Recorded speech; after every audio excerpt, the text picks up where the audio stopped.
Hi, we're Strategist 3 with Dr. Rick Hubbard's class, Batum 495. I'm Jeff Schneppel. I'm Joey Taylor. I'm John Cox. I'm Tegan Price. And I'm Justine Arbrua. The goal of this project was to research and gain an understanding of the origin, intent, and history of People Express Airline. We accomplished this by using the People Express flight simulator to run 5 different scenarios. First, we will discuss the base case, then we will review the Don Burr case, followed by our best case scenario and my strategy model.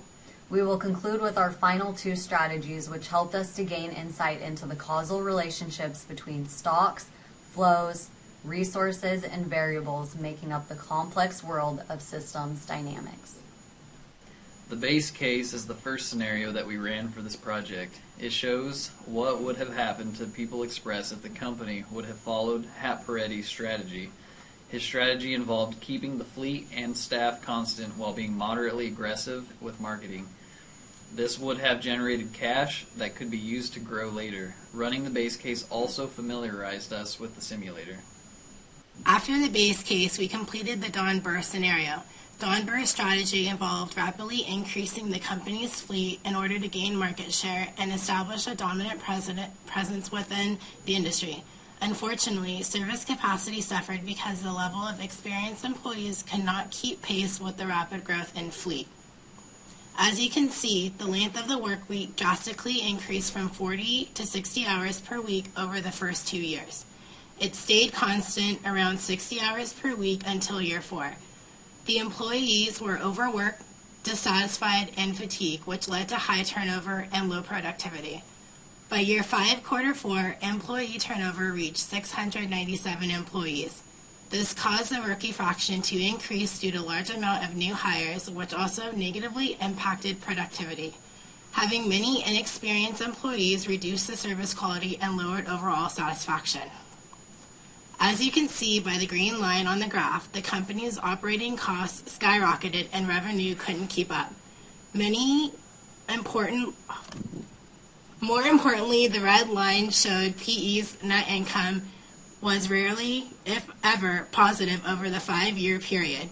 You can see the net income dropped severely after year 4. This forced the company to liquidate by year 5. After experiencing the failure of Don Burr's strategy, our main goals were to build and maintain a manageable fleet of airplanes while focusing on employee retention and customer service. We made numerous strategic decisions, including, number 1, building up our cash reserve by foregoing immediate aircraft purchases. As you can see, our largest fleet acquisition of 10 planes did not incur until year 3, quarter 2.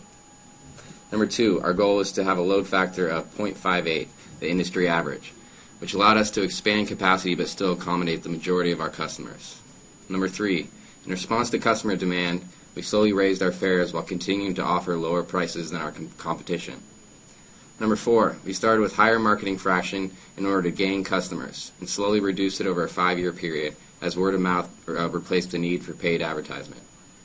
Number 5, lastly and most importantly, after obtaining a manageable fleet, we focused on employee retention and development in order to increase service efficiency and create value for our customers. This system dynamics model represents the causal relationships between fleet expansion, reputation, service capacity, and quality. The fleet expansion loop is a reinforcing loop. It shows that the fleet of airplanes increases, the number of passengers increases, leading to higher revenues. The reputation loop is a balancing loop, which shows that service quality declines as passengers increase. As the service quality increases, the company's reputation also increases, but there is an important delay which needs to be considered. As service quality declines, the perceived need to improve service quality increases, which leads to additions to service capacity. There is a significant delay between the increase in the capacity and the experience of the staff. As the staff gains experience, the service quality increases. As you can see, the experience of our employees has a direct effect on customer service quality and overall revenue. With more experience comes greater productivity. Therefore, it was our goal to cultivate and maintain our workforce, because the greatest return comes from seasoned professionals. In our best case scenario, you can see the vast improvements we made in employee retention and productivity as compared to the Don Burr case. The rookie fraction in the Don Burr case was consistently increasing, which shows that employee turnover was high. In our best case scenario, we were able to greatly reduce the rookie fraction, which means we are cultivating employees into seasoned pros who deliver high service quality. As you can see, there is inverse correlation between the rookie fraction of our workforce and revenue miles per employee. We were able to culminate at over 2,500 revenue miles per employee, whereas Don Burr continually decreased as valuable employees were lost. As a result of the strategic decisions we made in our best case scenario, we were able to produce a significantly higher stock price than in the Don Burr case. We also generate revenues well above our operating costs, allowing us to achieve a healthy net income. Our second scenario, referred to as the explosive growth strategy, was similar to the Don Burr case in the fact that we decided to acquire planes quickly to increase market share. However, we changed many of the other variables in hopes of being more successful. By year 2, quarter 3, we had 35 planes and 1,960 employees. We increased marketing from 10 to 30% in order to attract more customers. We also increased the fare to 10 cents per mile to generate more revenue and support the increased service scope of 100%. Scenario 2 resulted in high employee turnover, leading to a high rookie factor because we were too ambitious in the acquisition of aircraft into our fleet. There was a low customer satisfaction and a lower demand because of the high amount of unproductive rookie employees staffing the company, who were unable to meet the 100% service scope.